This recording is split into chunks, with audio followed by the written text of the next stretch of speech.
Good afternoon, class. Good afternoon, ma'am. So before we start, please stand up and let us pray. Miss Bernaldez, please lead the prayer. I-off na ni. Bow down our head. Close your eyes and begin. In the name of the Father, and of the Son, and of the Holy Spirit.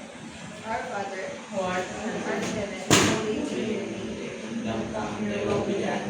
On earth as it is in heaven. Give us this day our daily bread, and forgive us our sins, as we forgive those who sin against us. And lead us not into temptation, but deliver us from evil.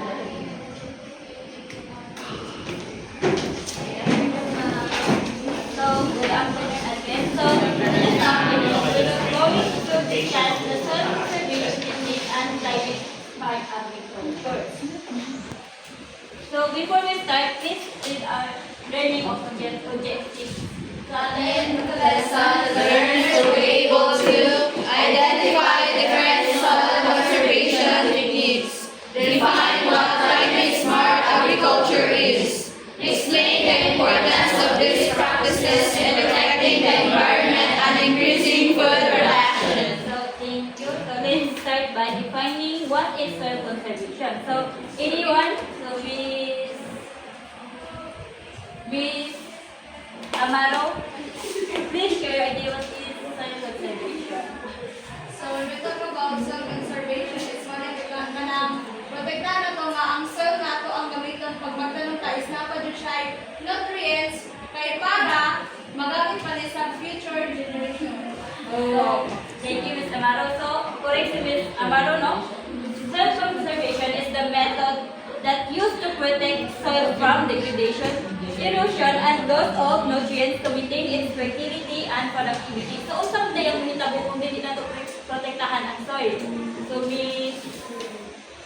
Aton? Kasi ito, protektahan ang soil, hindi na magamit sa future generation. So, let's see, Ms. Aton, no? Kung hindi natin protektahan ang soil, no, it will be erode, lose nutrients, and become less fertile, no, making it difficult for plants to grow and leading to a lower food production. So, next is techniques of soil conservation. So, first we have contour flowing. So, unsa man ang contour flowing? So, it is a farmer method where farmers going across the land or across the slope. So, instead na mag-up and down, dapat pa-across kita kay nganong man dili man pwede na kung mag-flow ang isa farmer is dili sa palaong kung hillside ang iyahang place na tangnanan. So, Miss Bernaldez. So, nganong kinahanglan na pa-across man kita mag-flow ang or mag-buwan ang farmer na nganong dili man ang pa-slow o pa-upward or pa-downward ang iyang pag In accordance to ka ng avoid soil erosion, ma'am. Kay it's kuan man good once ang hilian mo itaw. So syempre, ang component sa ang structure sa lupa di ba is pa downside or pa downward. So kung imo siyang ipa vertically itaw, so ang lupa adto sa ubos or mas adto sa slide. And then kung ipa-across lang niyo siya, so at least mag-create siya ng something na barrier or manang border valley para magkuhaan sa protect sa imo. So, sakto si Ms. Bernaldez, no? Kaya kung pa-upward or pa-downward magwala pag-upload sa farmers, no? Na-ipasit out. Nakitabuan is kung kusog ang ulan, is kusog sa lang pagkadaog dun sa tani sa tubig, maunang magkakonsent sa of soil erosion. Then next, we have terracing. So, what is terracing? So, Mr. Beato, please, what is terracing? Terracing. So, according to the definition, that's the practice of transforming slopes into a series of flat steps or levels. So, for example, kabay makamadyung Banawi rice terraces, di ba? Yes. So, ang may purpose nga nung i-terracing nila para ang lupa dili ato lang sa ubos. That's why, di ba, paano man, naglabuki tatamnanan. Anila taghi mo kay Legend nagpahagdan-hagdan para ma-preserve and each strong and each. Doon say, dito lagi. Liberal hagdan. Rice terraces. So, sakto si Mr. Beato, no? So, sa may purpose nga, hindi pa kuhaan man siya i-design the step by step. So, ang iyang kuhaan purpose is para mapa-slow down gani ang flow sa water para dili ma or dili ma-erode ang soil. So, next we have mulching. So, I know na familiar familiar magudod mo kung unsa ang mulching. So, Miss Teresana? Mulching. Mulching is the process of covering the soil with materials like rice, wheat, grass, or straw. So based sa definition nila, ma'am, if we say mulching, is mauni siya ang kanang preparation sa land, which is magamit ta og mga dried leaves para ma-cover dito. And after that, ato dayon i-cover pag-usab ang soil para mauto ang siyang fertilizer, ma'am. So, thank you, Miss Teresana. So, unsa may purpose dahil sa mulching? So, ang purpose niya no is para yes, Mr. Yes. So, based sa itong mga naagyan, no, di ba, one of the purpose ng mulching kay para magstay ang moisture ng lupa. Kay for example, ang atong area is grabe kabantong. Dili na siya dili siya gani madala lang ng tubig-tubig. Okay. Tapos, hindi ko man kuntuan na, for example, dili na ito mabisitahan ng pilang adlaw. So, ang purpose ng mulching, mag-moist man to siya dito, magtubig sa amal to, maghatag ng tubig sa tanong kalagot, tigilid mo, amarado, ma'am. So, Pero ko na, di ba, sa itong nag-plant kita ng crops, di ba, nabutang taon sa to, rice na, Rice na. So, mauto ato ang purpose na para, kita mo yung mag-sustain ng water kung dili na makapabisdit.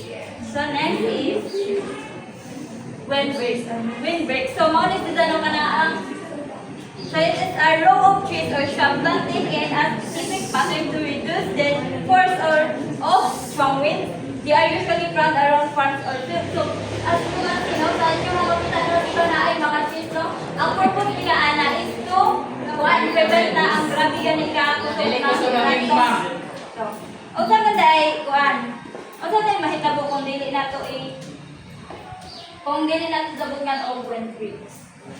So, There's for example, ma'am, na sa rice field, ma'am. Sa rice field, ma'am, for Sa rice example, field, kung walay walay. For example, sa rice field, ma'am, mostly sa rice field is patag ba?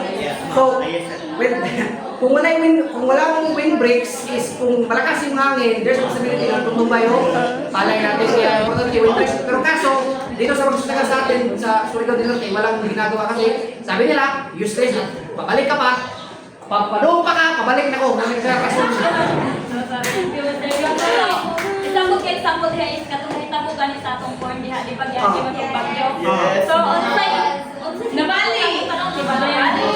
Kaya wala kay design when barrier.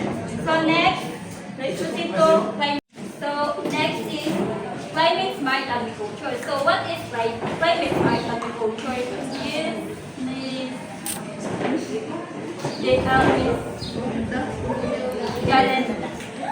What is climate smart agriculture? Climate smart. Okay. So I think therefore I think climate smart agriculture is koan. Kana dito mga modified nga mga kuan karon ipahimo sa mga science mga kuan nga ilang ipahimo aron nga mas makontrol nila ang climate when it comes to agriculture. Sige, thank you, Miss Janet. No? So, kung meron tayong climate smart agriculture, no, it is a farming method that help farmers to deal with the changing weather. So, kung is ka, no, sa ato pa ka ng this is a method para gani makacope ang mga farmer kung naay mga strong rain, heat, and drought. So, next, practices of climate smart agriculture. So first we have using resistant crops. So Miss Ethel, please. Number 1, using resistant crops.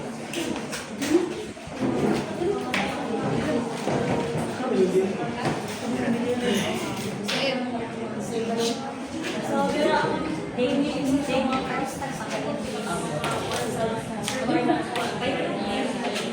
So, tapos si Miss Ethel, no? Kung nasakuan, kung nagaling mga something climate change, no? Sa isa nga, sa example is kung na strong wind or kana ang drought. So, sa man mga crops ang aduang itanong dapat. So, Miss Piato?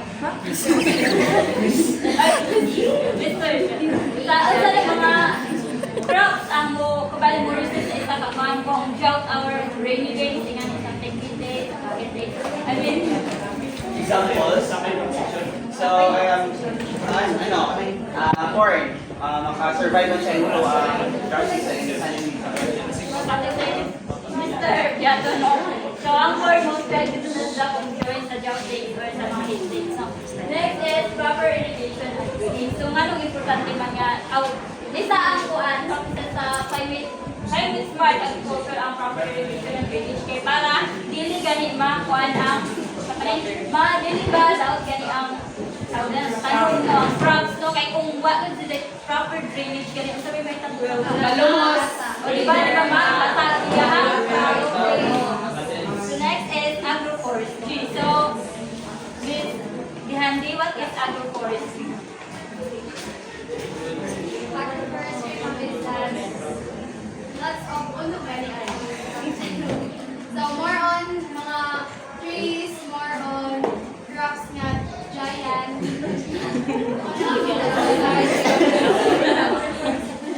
So agroforestry, di ba mga isdaan? Naay kala ang itanong mo ang with trees o ang kuan mo ni sa mag-serve ang windbreaker.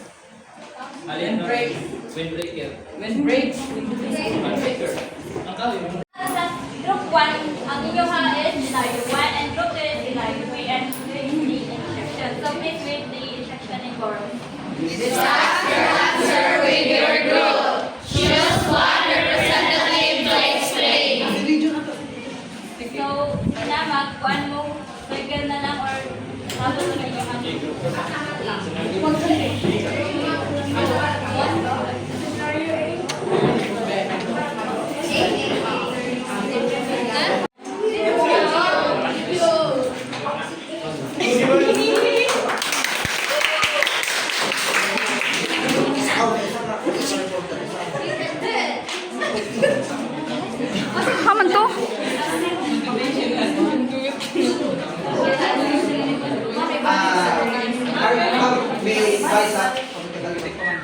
Our scenario is you have a farm on a mountain, every time it rains, the soil goes down. What will you do? Contour up and tracing. Kay in order to focus ang pagkanaa sa soil sa atong yuta mo. So ang choose either contour or tracing at mostly tracing mo. That will with you.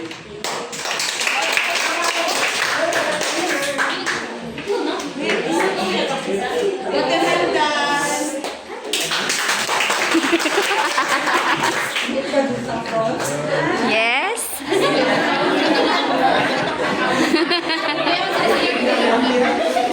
The winter is very hot and sometimes there is flood.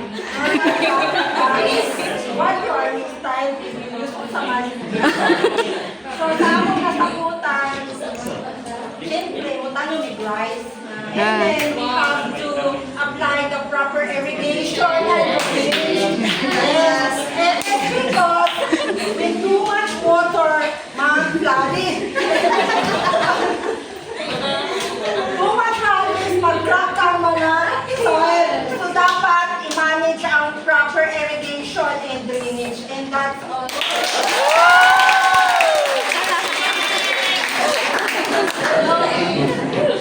Ang inyong mga kanis, paso, wala ko na nakasagot yung ustado ang topic. So, next is mineralization. So, Mr. Annalyn, Miss Annalyn,